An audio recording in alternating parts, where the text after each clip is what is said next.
Hello friends, good morning. Welcome to my channel happy with Pinky. আমি পিঙ্কি আবার চলে এসেছি নতুন একটি ব্লগ নিয়ে।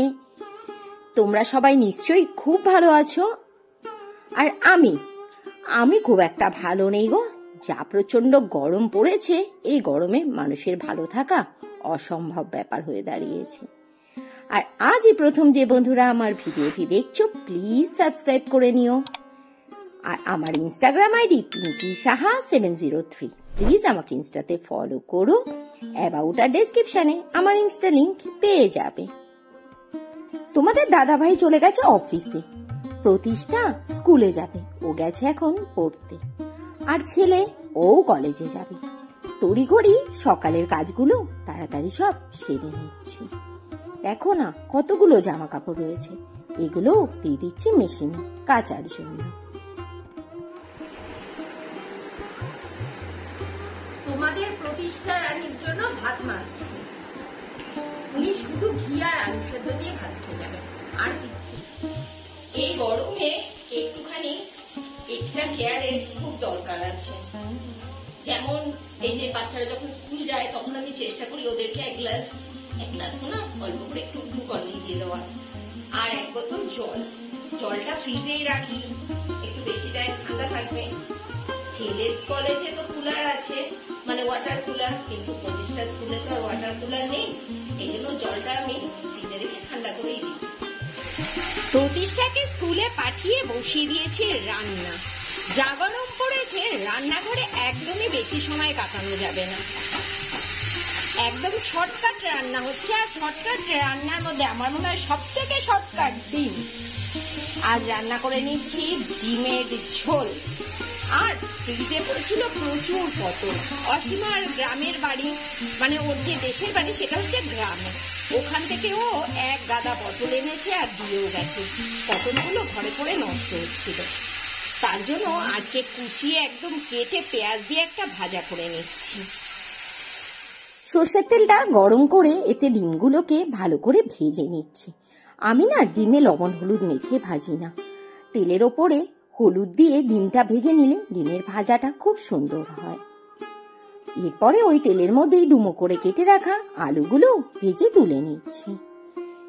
ওই তেলের মধ্যেই ফোড়ন দিলাম জিরে, শুকনো লঙ্কা আর তেজপাতা, দিয়ে দিলাম কুচনো পেঁয়াজটা একটু ভাজা ভাজা করে পেঁয়াজ, আদা, রসুন, টমেটো, কাঁচা লঙ্কার পেস্ট দিলাম।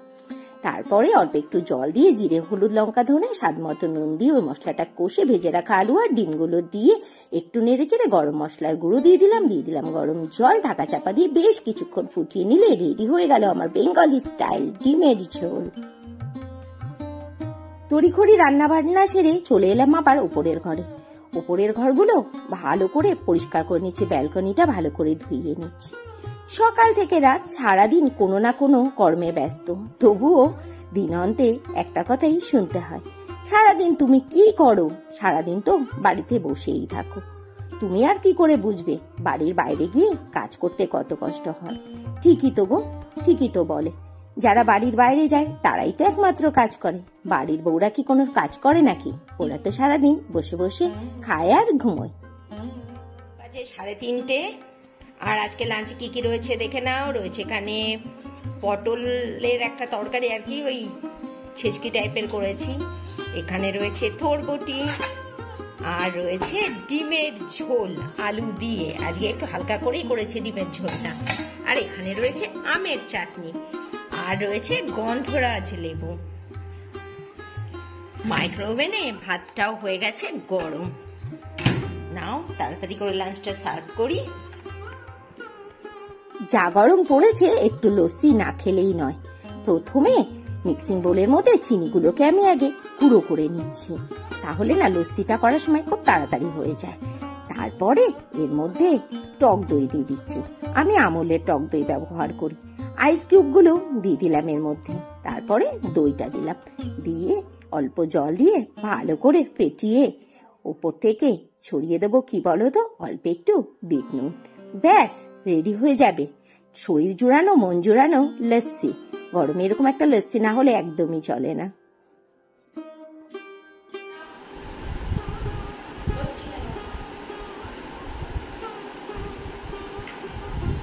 তোমরা খাবে নাকি এই গরমে?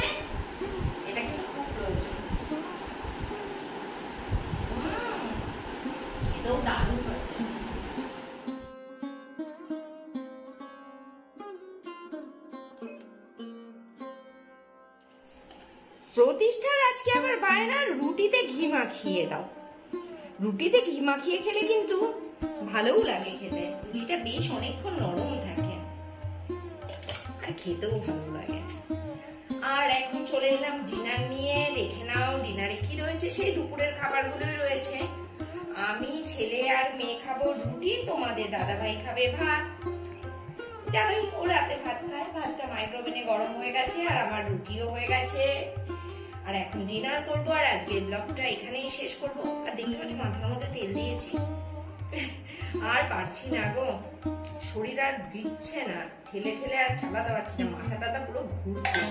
এই জন্য 2 বছর বাদে মাথায় আজকে তেল দিয়েছি।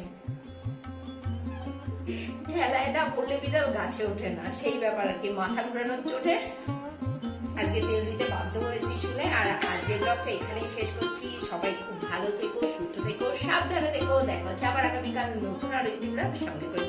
Tata, good night.